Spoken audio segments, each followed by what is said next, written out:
말씀대로 하라는 제목으로 은혜를 나누겠습니다. 말씀대로 하라. 저는 가끔 아내에게 이런 말을 들어요. 당신은 내 말만 잘 들으면 뭐죠? 자다가도 떡이 생긴다고 하더라고요. 예, 근데 그 말이 맞는 것 같아요. 살아보니까. 즉 남편들은 아내의 말씀을 잘 들으시기 바랍니다. 아멘. 오늘 행복할 줄 믿습니다. 오늘 요한복음 2장은 예수님이 표적을 나타내시죠. 갈릴리의 첫 표적이에요. 근데 이 표적을 통해서 예수님이 이 땅에 왜 오셨는지 그것을 말씀하고 있습니다. 그리고 예수님이 누구이신지 말씀하고 계세요. 굉장히 중요한 사건입니다. 이 가나 혼인 잔치가. 그래서 이 가나 혼인 잔치가 왜 일어났는지, 예수님이 첫 번째 이 기적을 왜 가나 혼인 잔치에서 말씀하시고 그것을 나타내셨는지 그 궁금증을 말씀하고 있지요. 즉, 이 미래적인 이 구원의 사건, 이 가나 혼인 잔치를 통해서 우리가 천국에서 잔치에 벌어질 모두 참여한다는 것을 말씀하고 있는 것이죠. 그래서 이 가나 혼인 잔치는 먼 미래지만 현실적으로 우리가 지금 살고 있는 지금 내 삶에서 우리는 늘 기쁨이 돼야 된다는 것이에요. 늘 혼인 잔치가 돼야 된다는 것입니다. 믿으십니까? 아멘. 명절 때 즐거우셨나요? 예. 많이 힘드셨을 거예요. 우리 집사님, 권사님들은 음식 장만하시느라고 물론 많이 모이지를 못하였지만 늘 머리에 쓰잖아요. 이 잔치를 지금 예수님께서 초청 받으셨어요. 그 혼인 잔치에 어떠한 일이 벌어졌는지, 무엇을 말씀하고 계시는지 한번 우리가 살펴보겠습니다. 우리 본문 1절, 2절 읽어보실까요? 시작. 사흘째 되던 날 갈릴리 가나에 혼례가 있어 예수의 어머니도 거기 계시고 예수와 그 제자들도 혼례의 청함을 받았더니, 지금 예수님과 예수의 어머니 제자들이 지금 가나 혼인 잔치에 초청을 받았죠. 이 결혼식은 어느 때 어느 환경에서나 축복받아야 됩니다. 아멘. 굉장히 인생의 최고의 날이에요. 요즘 코로나 때문에 결혼 못하는 청년들, 예비 부부들이 너무 힘들다고 얘기를 하더라고요. 참 지금 또 어제인가 뉴스를 보니까 우리나라가 결혼을 안 해서 얘가 출산이 안 돼서 전쟁에서 나라가 망하는 게 아니라 아이들이 없어서, 인구가 없어서 나라가 망한대요. 굉장히 큰 사건이죠. 젊은이들이 요즘에 또 결혼을 안 하려고 해요. 결혼을 꼭 하시기 바랍니다. 제가 인생에서 세 가지 제일 잘한 게 있다고 꼽으면 세 가지를 한번 제가 생각을 해보니까 가장 첫 번째가 무엇이냐? 예수님을 믿은 것이에요. 아멘. 그리고 두 번째가 결혼한 것. 결혼을 늦게 했습니다. 결혼 못할 줄 알았는데 하나님의 은혜죠. 아내가 저를 구원해 줬다고 늘 감사하라고 해요. 그리고 결혼해서 세 번째로 마지막 얘를 셋이나 낳았다는 것이에요. 너무 키워보니까 너무 얘들이 기쁘고, 이 아이들 키우면서 이 행복이 이곳이구나 하는 것을 느껴봅니다. 아이 둘인 우리 성도님들 계시다면 한 셋을 한번 도전해 보시기 바랍니다. 정말 행복해요. 아이 키우는 것이. 이게 기쁨이구나. 만약에 이 결혼도 못하고 아이를 안 낳았으면 이 삶의 또 다른 의미를 못 느꼈을 것 같아요. 정말 가정이 행복하고 자녀가 행복하고 이 가정을 이루고 산다고 사는 것이 얼마나 행복한지 알 수 있을 것 같더라고요. 결혼을 혹시 주저하는 우리 청년들이 있다면, 아직도 나이가 차서 나는 포기하고 있다면 결혼을 한번 도전해 보시기 바랍니다. 정말 결혼을 하면 또 다른 삶이 열리더라고요. 그래서 오늘 인생의 최고의 날, 이 가나 혼인 잔치에 지금 많은 사람들이 모여서 이 결혼식을 축복하고 있죠. 인생의 최고의 날, 그 날에 문제가 터져요. 왜 문제가 터지냐? 지금 무엇이 떨어졌습니까? 이 포도주가 떨어졌죠. 그런데 이 요한이 아주 구체적으로 1절 말씀에 사흘째 되던 날 갈릴리 갈래 혼례가 있어, 이것을 명확하게 얘기를 해요. 이 요한복음은 영적인 말씀이 강하죠. 그래서 어떤 이 공관복음, 어떤 사건보다는 그 사건에서 일어난 의미를 이 요한은 많이 이 말씀을 하고 계세요. 이 요한복음에서. 그래서 오늘 이 셋째 날 하면 어떤 의미가 생각납니까? 이 셋째 날 하면 부활의 의미가 떠오르죠. 그리고 하나님께서 천지 창조하실 때 이 셋째 날 땅을 만들고 거기에 이 새싹들, 이 식물 채소를 채워 주셨죠. 이것은 무엇이냐면 생명이라는 뜻이에요. 생명이 그 땅에 이제 살아나고 그 땅에 생명을 주셨다는 것이에요. 이 셋째 날 가나 혼인 잔치에 이게 굉장히 중요하죠. 그래서 이 가나 혼인 잔치에 천국 주님을 믿는 자녀들이 결혼을 하는 거예요. 그래서 그 결혼 잔치에 누가 초대됩니까? 우리가 초대되는 거예요. 우리가 신부로서 예수 그리스도 신랑 되신 분과 우리가 연합하는 것이죠. 그것을 말씀하고 있는 것입니다. 지금 이 천국 잔치에는 아무나 갈 수 없어요. 아무나 초대될 수가 없습니다. 끝까지 믿음을 지키고 그 믿음에 순종하는 사람들만이 이 천국 잔치에 참여할 수가 있는 것입니다. 믿으십니까? 아멘. 우리가 살다 보면 가장 중요한 날, 인생의 가장 중요한 날, 내 삶에서 가장 중요하다고 생각하는 그날에 잘 일이 풀리면 좋은데 그날이 어떤 일이 발생합니까? 사건이 터져요. 일이 발생한다는 것이에요. 오늘 큰 사고가 터지죠. 어떤 사고가 터집니까? 3절 4절 한번 읽어보실까요? 시작. 포도주가 떨어진지라 예수의 어머니가 예수에게 이르되 저들에게 포도주가 없다 하니 예수께서 이르시되 여자야 내야 무슨 상관이 있나이까 내 때가 아직 이르지 아니하였나이다. 예. 일어나지 말아야 할 사건이 일어났습니다. 이 포도주가 떨어졌죠. 이 혼인잔치에 포도주가 떨어졌다는 것은 굉장히 중요한 의미예요. 각 지역마다 특색이 있고 그 음식이 반드시 나와야 돼요. 그 잔치에는. 이 당시의 포도주는 어떤 의미를 갖고 있냐면 이 중요한 잔치에 가장 필요한 음료였죠. 또 이 식수가 안 좋았기 때문에 그 일상적으로 마시는 음료였지요. 그래서 이 포도주는 이 종말적인 기쁨에 꼭 우리가 미리 맛보는 것이요. 맛보는 것. 그 맛보는 것이 무엇입니까? 포도주.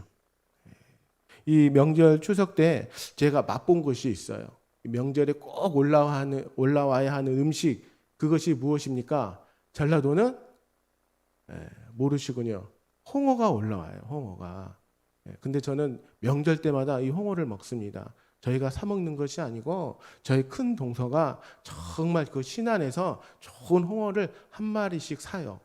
그 댁에서 우리 큰 동서 그러면 그걸 저를 위해서 가져왔더라고요. 얼마나 감사한지 몰라요. 그 잔치의 명절날 홍어 한 접시를 제가 다 먹었습니다. 신안 홍어는 달아요. 이렇게 그 잔치에 필요한 음식이 반드시 올라와야 되는 것이죠. 이 포도주가 그 가문을 상징해요. 이 잔치에 포도주가 떨어졌다는 것은 그 잔치가 끝났다는 거예요. 더 이상 먹을 게 없는 거예요. 아무리 음식이 많아도 아무리 이 상다리가 부러져 올라와도 그 음식이 빠지면 이 음식은 그 잔치는 끝나는 겁니다. 먹을 게 없는 거예요. 그러한 일이 지금 벌어졌지요. 그래서 이 예수께서 이 가나 혼인 잔치에 포도주 그 구원의 맛볼 그 귀한 맛을 너희들이 미리 맛을 봐라라고 하는 것을 보여주고 있는 것입니다. 늘 그 구원의 기쁨의 맛을 누리시기 바랍니다. 그리고 나서 이것을 보고 계신 분이 계셨죠. 포도주가 떨어졌다. 누가 봤습니까? 어머니 마리아가 그것을 봤지요. 그래서 이 아들에게 얘기하지요. 뭐라고 얘기합니까? 예수에게 이르되 저들에게 포도주가 없다 하니 4절에 예수께서 이르시되 여자여 나와 무슨 상관이 있나이까? 이 예수가 어머니에게 이 여자라고 얘기하죠. 여자여. 아주 냉정해요. 근데 여자라고 했을까요? 유대 표현식으로는 이 여자가 굉장히 예의를 갖춘 표현이에요. 우리 한국식 우리 정서하고는 안 맞지만 버릇 없는 대답이지만 유대 표현으로는 굉장히 예의를 갖춘 표현으로 어머니께 말씀을 드렸는데 예수님은 뭔가 불편해요. 냉정하게 말씀한 건 맞아요. 그 잔칫날에 갑자기 여자여의 예의를 갖추고 어머니께 얘기를 했을까요? 무언가 있다는 거예요. 예수님은. 4절 마지막 절 한번 보실까요? 내 때가 아직 이르지 아니하였나이다. 예수님은 그 때를 기다리고 있는 것이에요. 그 때. 아직 때가 안 됐는데 어머니 내가 그 포도주 만들기에는 어떠한 일을 하기에는 아직 안 됩니다 라고 얘기하는 거예요. 아직 때가 안 됐어요. 근데 예수님은 그 때에 말씀하시죠. 이 요한복음에 7번의 때가 나와요. 이 때는 어떤 때입니까? 예수님이 죽어야 할 때, 예수님의 죽어야 할 때를 얘기하는 건데 그것을 예수님은 지금 이미 생각하고 있는 것이죠. 그런 이 혼인잔치에 얼마나 예수님께서 한편으로는 마음이 불편했겠습니까? 누구나 잔치 가운데 있을 그 때를 아셨던 것이죠. 예수님이 십자가에 죽는 그 순간, 그 때가 아직 안 되었다는 것이죠.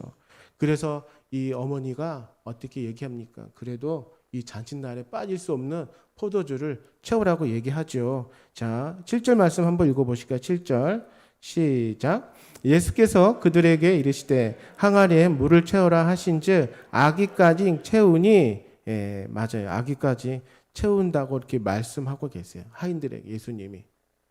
이게 무엇입니까? 이 믿음과 순종이에요. 하인들은 말씀대로 채우는 것입니다. 이 말씀대로 채우라고 할 때에 이 마리아 어머님이 무언가 예수님을 믿었어요.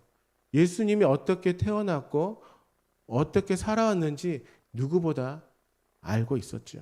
그래서 마리아가 하인들에게 그 메시지를 던져주죠. 그 메시지가 무엇입니까? 5절 말씀이에요. 5절 한번 읽어보실까요? 시작. 그의 어머니가 하인들에게 이르되 너희에게 무슨 말씀을 하시든지 그대로 하라 하니라. 마리아는 알고 있었어요. 예수님께서 너희들에게 무슨 말씀을 하든지 그대로 하라는 거예요. 말씀대로 하라는 겁니다. 말씀대로.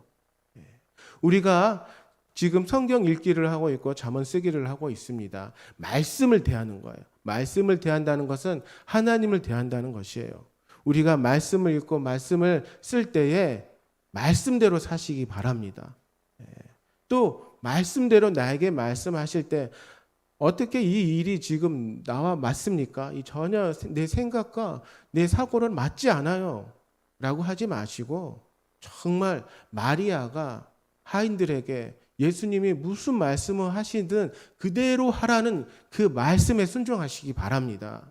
말씀에 순종하셔야 돼요. 내 생각과 내 지혜로 도저히 맞지 않는 그런 말씀을 하실 때가 있어요. 누가 그렇게 말씀을 하실 때가 있습니까? 하나님. 또 우리가 사역 현장에서 목사님이 나에게 그렇게 얘기하실 때가 있어요. 아, 목사님 그거는 저랑 맞지 않아요. 지금 내 삶에서 그걸 할 수 없습니다. 전 못합니다. 이렇게 하지 마시고 그 말씀대로 순종하시기 바랍니다. 말씀대로 순종하고 그 믿음 가운데 서면 하나님이 그 일 모든 것을 다 해결해 주세요.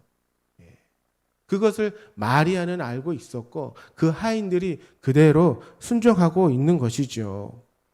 이렇게 말씀대로 우리가 믿고 순종할 때 어떤 일이 벌어집니까? 8절 한번 읽어보실까요? 시작.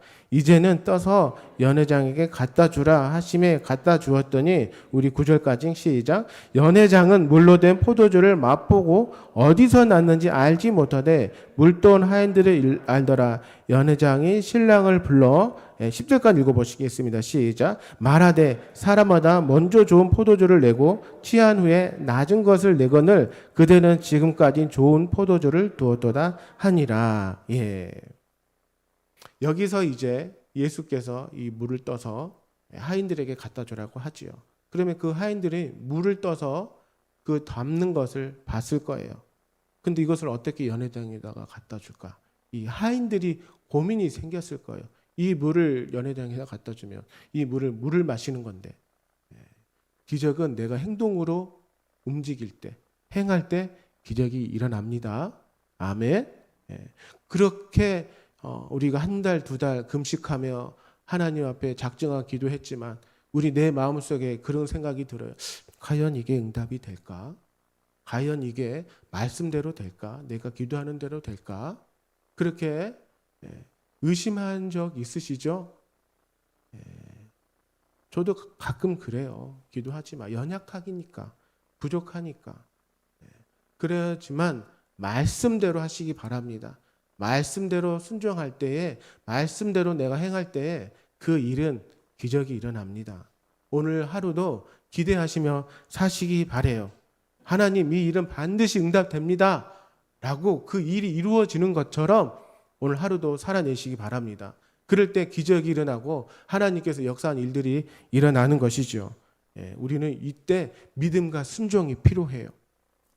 내 삶에 가장 중요할 때에 우리가 기도하고 나갈 때 이 사건이 일어난단 말입니다. 그럴 때 우리가 필요한 것이 무엇이냐? 내가 기도했고 내가 그것을 며칠 동안 작심했다면, 하나님 앞에 부르짖었다면 오늘 그 일을 하시기 바랍니다. 믿음과 순종으로. 그러면 그 일은 일어납니다. 말씀하실 때 행동으로 옮기시기 바래요. 가나 혼인잔치 베푼 이유가 그것이 있죠. 기적을 베푸신 10절. 정말 좋은 포도주를 내었다고 얘기하고 있는 것입니다.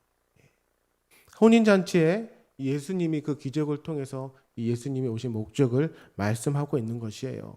가장 좋은 포도주를 냈죠. 사람들 심리가 무엇입니까? 가장 첫 번째가, 사람들 심리는 가장 좋은 것을 내는 것이고요. 가장 첫 번 하는 것을 내가 제일 잘하는 것을 해요. 손님들 우리 가정에 온다고 초청했을 때 우리 집사님, 권사님들은 내가 제일 잘할 수 있는 음식이 무엇입니까? 이 음식 하나만 만들어 내놓으면, 그래, 내가 음식 이것은 누구에게도 내가 질 수가 없지. 칭찬 듣지. 제일 잘하는 건 내는 게 사람의 심리입니다. 근데 오늘 연회장이 얘기하죠. 두 번째로 가져온 이 포도주가 제일 좋다는 것이에요. 예수님이 그러하신 분이에요. 우리 삶 가운데 힘들고 어렵고 큰 사건을 만났을 때 가장 좋은 것, 그때가 늦은 것이 아니라 예수님께서는 가장 좋은 것을 우리에게 맛보게 하신다는 것이에요. 그것을 경험해 보라는 것입니다. 내 삶 가운데 지금 가장 힘들고 어렵고 아무 것이 없고 다 떨어졌다고 했을 때 포기하지 마시고 예수님 붙드시기 바래요. 예수님이 가장 좋은 것으로 나에게 주십니다. 아멘. 오늘 나의 하루 중에 가장 좋은 것을 맛보시기 바래요. 이 잔치의 주인이 누굽니까? 잔치의 주인은 예수님이에요. 우리의 삶의 주인은 누굽니까? 예수님이에요. 그 예수님을 만나서 내 삶의 가장 좋은 것, 가장 맛있는 것을 맛보고 그것을 이웃에게 전해보시기 바랍니다. 이게 그렇게 맛있네? 정말 잘 됐어, 음식이. 나만 먹기가 그래서 가져왔어요. 한번 드셔보세요. 내가 만나신 분이 이런 예수님이에요. 이 예수님 한번, 당신도 한번 믿어보세요. 복음을 전하는 것이죠. 내 삶에 가장 힘들었을 때 만났던 그 예수님, 그 기쁨을 나만 맛보는 것이 아니라 이웃들에게 그것을 전하시기 바랍니다. 결국 예수님은 그 기쁨을 우리에게 주러 오신 거예요. 슬퍼하지 마라. 너의 더 이상 아파하지 마라. 내가 너를 잘한다. 위로하시면서 기뻐하라는 거예요. 지금 삶을, 나에게 주신 이 삶을 우리 성도님들이 누리시기 바랍니다. 가나 혼인잔치처럼. 우리는 다 천국에서 만나요. 이 지금 우리가 살고 있는 삶의 현장에서 정말 최고의 좋으신 예수님과 함께 가장 좋은 것으로 맛보시기 바랍니다. 나누시고 서로 격려하시고 위로하시고. 그 가나 혼인잔치, 이 천국잔치가 그런 것 아니겠습니까? 예수님께서는 아직 때가 안 되었지만, 4절에 말씀하셨죠. 아직 때가 안 됐지만 이 드러낸 이유가 있죠. 왜 드러내셨을까요? 중요한 문제예요. 아직 내 때가 되지 않았지만. 우리가 아직 때가 안 돼서 뭐 시켜도 안 해요. 전 아직 때가 안 됐어요.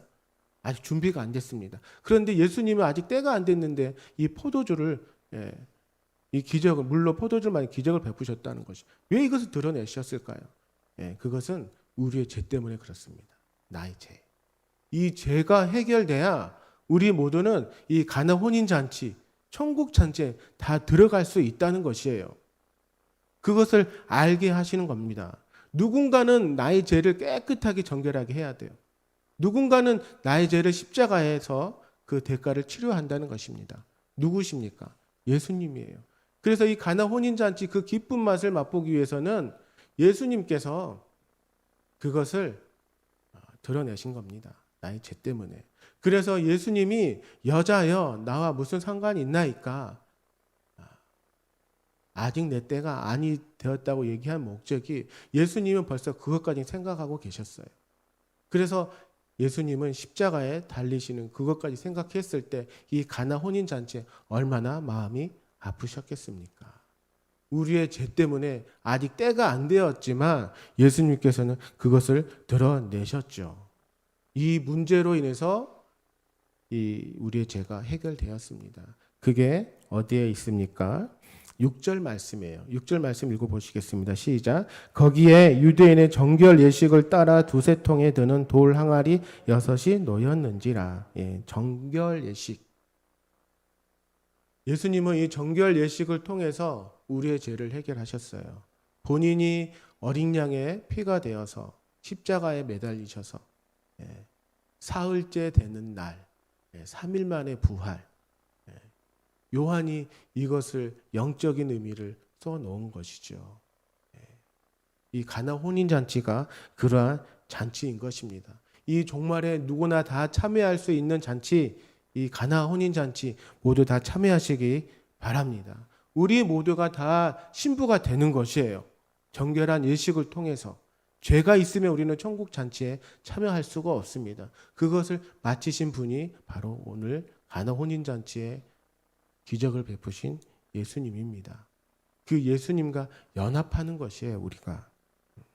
자, 11절 마지막 절 한번 읽어보겠습니다. 시작. 예수께서 이 첫 표적을 갈릴리 가나에서 행하여 그의 영광을 나타내심에 제자들이 그를 믿으니라. 예, 가나 혼인잔치 첫 번째 표적이라고 얘기하죠. 일대 이 표적이 행하자 누가 믿었습니까? 예, 제자들이 믿죠. 우리는 기적이 나타나면 그 기적에만 굉장히 관심을 가져요. 그 표적을 보고 굉장히 놀라요. 와, 그 병자가 일어났대. 귀머리가 귀가 들린대. 어떤 표적만 그 표적만 보고 우리는 놀라는데 우리는 중요한 게 있어요. 이 표적을 보고 중요한 것도 중요하지만 더 중요한 것은 이 표적이 왜 일어났다는 것이에요. 이 표적을 왜 나에게 주셨는가? 이 응답을 하나님이 왜 나에게 주셨는지 그 일어난 그 이유를 생각해 보라는 것이에요. 이 표적을 나타낸 이유는 예수님이 구원자라는 거예요. 구원의 때가 임했다는 것입니다. 구원의 때. 그것을 보라는 거예요. 이 요한은. 그냥 표적만 어떤 기도의 응답만 내가 받아서 좋아할 것이 아니라 그 응답을 주신 이유. 예수님이 우리의 구원자라 하시라는 겁니다. 내가 너를 사랑하고 너의 죄를 해결하고 너가 예수님 제자답게 그리스도를 믿는 자녀답게 이 땅에 살라는 것이에요. 그래서 모두가 혼인잔치에 참여할 수 있는 백성들이 되라는 것입니다. 말씀을 우리가 대할 때 하나님이 주시는 나의 말씀이 그 의미를 한번 생각해 보시기 바랍니다. 이 요한복음을 통해서 한번 더 깊이 생각하는 시간들을 가졌으면 좋겠어요.